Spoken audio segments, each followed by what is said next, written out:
Hello সবাইকে, সবাই কেমন আছেন? আশা করছি সবাই ভালো আছেন। তো আজকে বিকালবেলা বসে ছিলাম, তখন ননদিনীরা এসে আবদার করলো যে বৌদি আজকে নুডলস পিকনিক করব। তো ননদিনীদের আবদার করতে তো হবেই, তো সবাই মিলে ডিসিশন নিলাম শীতকাল তো সবজি দিয়ে নুডলস পিকনিক করব। তো এই জন্যই প্রথমে সবজি যা যা ছিল সেগুলো কেটে নিয়েছি। আলু, ফুলকপি, পেঁয়াজ, বরবটি, একটুখানি পেঁপে আর কাঁচা লঙ্কা। তো কি সবাই মিলে চলে গেলাম রান্নাঘরে রেডি কর রান্না করতে।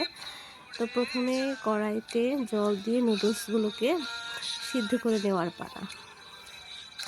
এই যে নুডলস সিদ্ধ হয়ে গেছে, এরপরে ঢেলে নিচ্ছি। তারপরে একটুখানি ঠান্ডা জল দিয়ে নুডলসটা কী করবো, তাহলে কি নুডলসটা না অনেকটা ঝরঝরে হয়। এরপরে যে কেটে রাখা সবজিগুলো এবার রান্না করার পালা। প্রথমেই তেল দিয়ে দিলাম, এরপরে দিয়ে দিলাম পেঁয়াজ। আর আজকের ক্যামেরাম্যান হচ্ছে আমার ননদিনী। এরপরে হচ্ছে কাঁচামরিচ। আমাদের একসঙ্গে না অনেক মজা হয়, আমরা সবগুলো একসঙ্গে থাকে তখন শুধু মাথার ভিতরে ঘুরে যায় আমরা কী করব, কিছু একটা করি, কিছু একটা করি। তো এরপরে দিয়ে দিলাম কেটে রাখা আলু, ফুলকপি, বরবটি আর পেঁপে, লবণ দিয়ে এবার ভালোভাবে এগুলোকে ভেজে নেওয়ার পালা।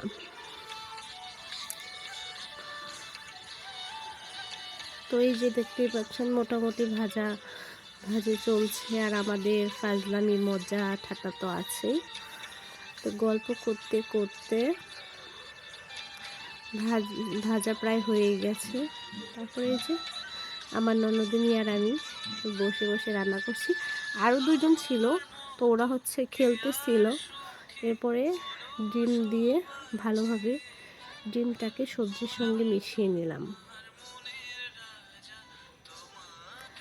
আমার ননদিনীরা না আসলে সবগুলো অনেক ভালো, আর ওদের সঙ্গে থাকলে আমার মনটা অনেক ভালো থাকে। তো মনেই হয় না যে আমি একা একা মনেই হয় না। এরপরে দিয়ে দিলাম এটা সবজির মশলা ম্যাগি, এটা দেওয়া না ফ্লেভারটা খুবই ভালো আসে। তো তো এরপরে দিয়ে দিলাম নুডলসের মশলাগুলো। এই যে দেখতেই পাচ্ছেন এটাই কতটা দেখতে ইয়াম্মি লাগছে। তো এরপরে এই যে সিদ্ধ করে রাখা নুডলস দিয়ে দেব। এরপরে যে নুডলস দিয়ে সবজিটা ভালোভাবে মেশানোর পালা। তো এটা ভালোভাবে মিশিয়ে 1-2 মিনিট রান্না করলেই রেডি মজাদার সবজি নুডলস। আর আজকের পিকনিকটা আমাদের জাস্ট জমে গিয়েছিল। তো ননদিনীরা বললো যে না বৌদি তোমার হাতে নুডলসটা খেতে খুবই দারুণ হয়েছিল, আবার করে খাওয়াইও। তো পাম মারলো না সত্যি জানি না, যাই হোক আমরা একসঙ্গে থাকলে অনেক মজা হয়। Thank you.